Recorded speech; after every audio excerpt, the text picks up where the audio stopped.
Good morning. We begin with the Habagat that continues to bring heavy rain to large parts of Luzon and Western Visayas. Nearly 3.7 million people have been affected, with deaths, missing persons, and thousands still in evacuation centers. And the rain is not over. PAGASA warning of more heavy rain today. More than 100 Filipinos reportedly detained in China, the Philippine government now verifying the report, as Defense Secretary Gilbert Teodoro accuses Beijing of extortion and blackmail. Vice President Sara Duterte asking a court to quash the grave threats case against her. And the new setback for workers in Metro Manila as the 85 peso daily wage increase is suspended again. The palace is responding tonight to a claim of a billion-peso leadership fund for senators. The DOJ is also reviewing the US request to extradite Apollo Quiboloy. And the government considering whether one part of your electricity bill could disappear. Plus, oil prices could go up again next week.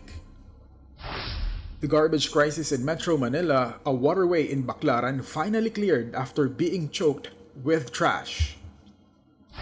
And a debate over whether waste-to-energy plants are part of the solution. Meanwhile, families in Mariveles, Bataan evacuated as floodwaters rise. And the latest dispute over what can be said outside the Senate impeachment trial of Vice President Sara Duterte. And later, a Filipino film making a surprise appearance on an international list of the 100 best movie sequels ever made.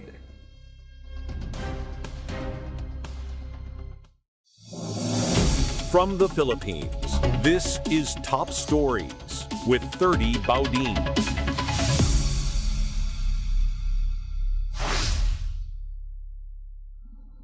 We begin this morning with the weather. The Habagat continues to bring heavy rain to large parts of Luzon and Western Visayas, and the scale of the disaster is coming clear.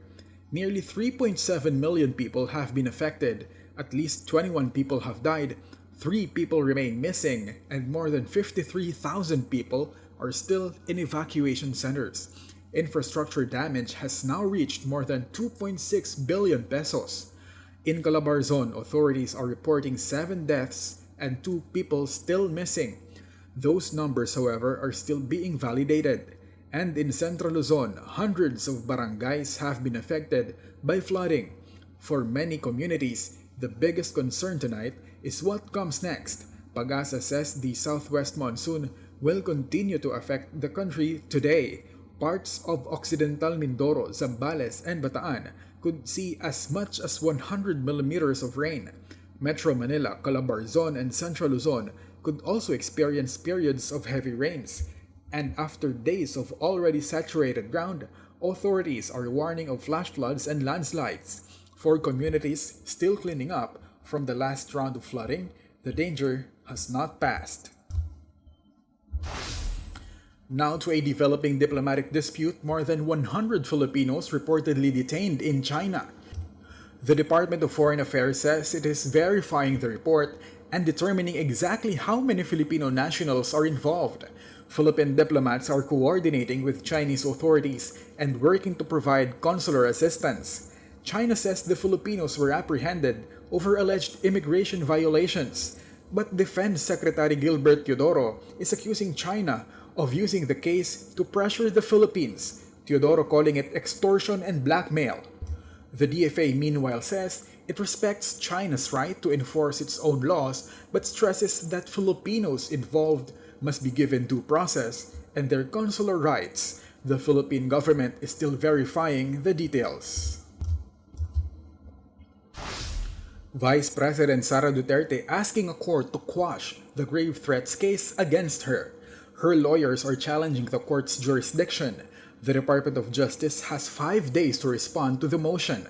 Prosecutor General Richard Anthony Fadulion says it will ultimately be up to the court to decide whether the case should move forward. The DOJ also maintains that the criminal case is separate from Duterte's impeachment proceedings. That distinction could become more important as both legal battles continue. And for workers in Metro Manila, another delay in a promised raise. A Pasig court has extended the suspension of the 85 peso daily minimum wage increase. The wage order was challenged by two construction companies. The first 60 peso increase was supposed to take effect last month. The remaining 25 pesos was set for January. But the court has now issued a preliminary injunction, putting the increase on hold. Labor groups are criticizing the decision. They say workers are already struggling with the high cost of food, transportation, and other basic necessities. Coming up, a former public works secretary makes a bombshell claim about an alleged billion-peso fund for senators. The palace now responding. And a possible change to your electric bill. Why the government is looking at removing part of the system loss charge. That's next.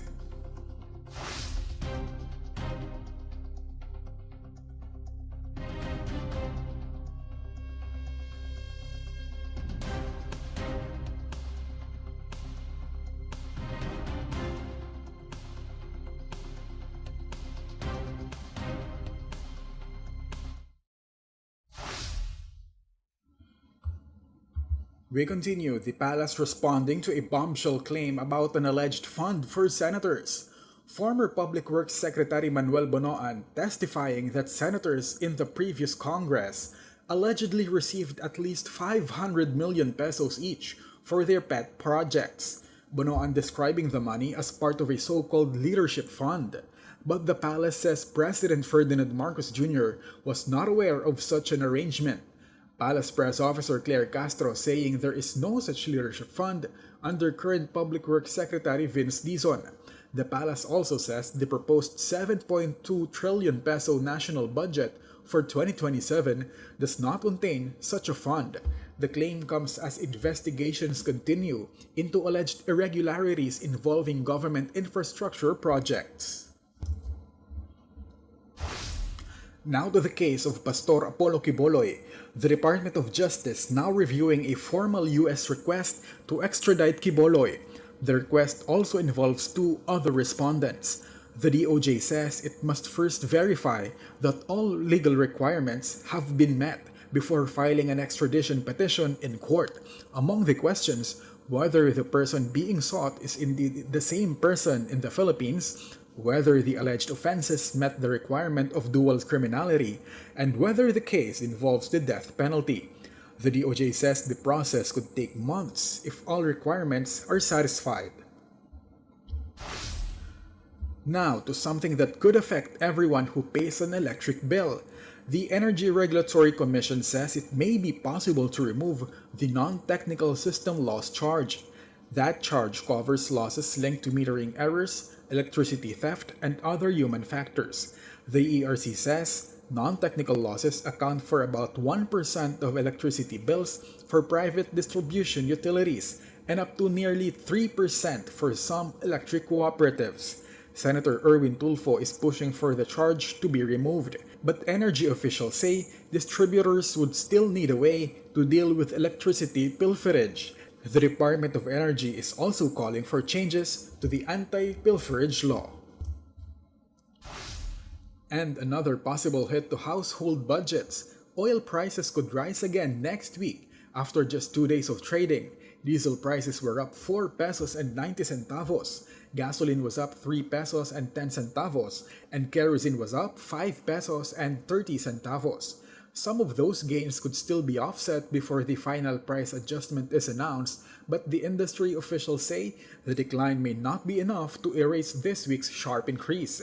The main pressure is coming from uncertainty surrounding the Strait of Hormuz and the broader Middle East peace process. When the floods come, so does the trash. A waterway in Baclaran now clear after days of cleanup. But the workers who cleared it are warning of the health risks they face. And a new proposal to deal with the country's garbage problem. why environmentalists are saying no. That's ahead.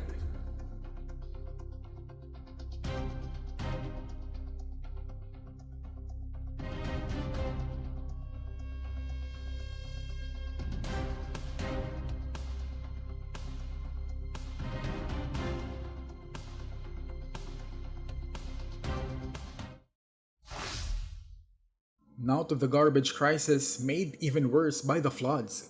In Baclaran, the Redemptorist water channel is finally flowing again.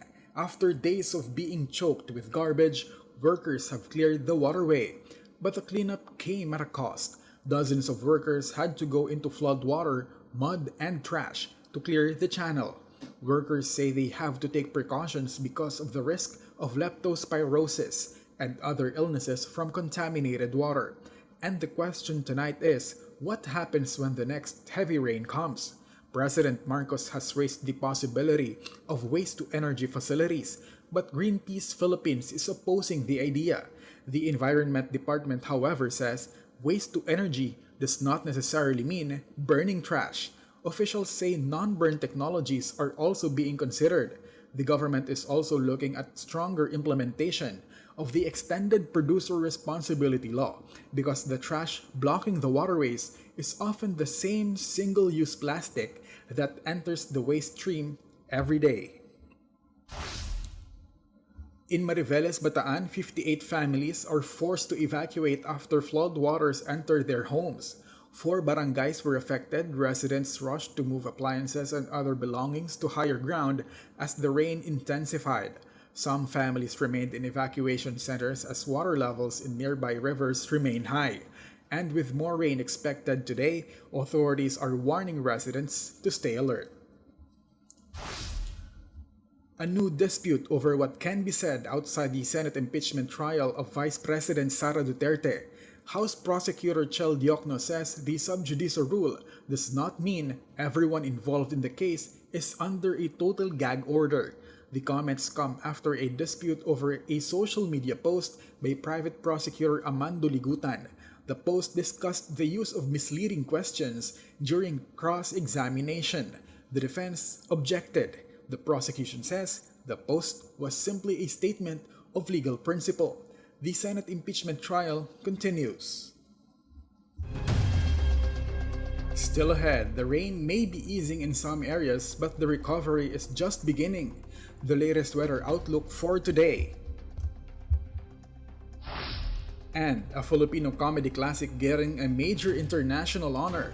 Why ang tanging ina niyong lahat just made a list of the 100 best movie sequels ever made. That's next.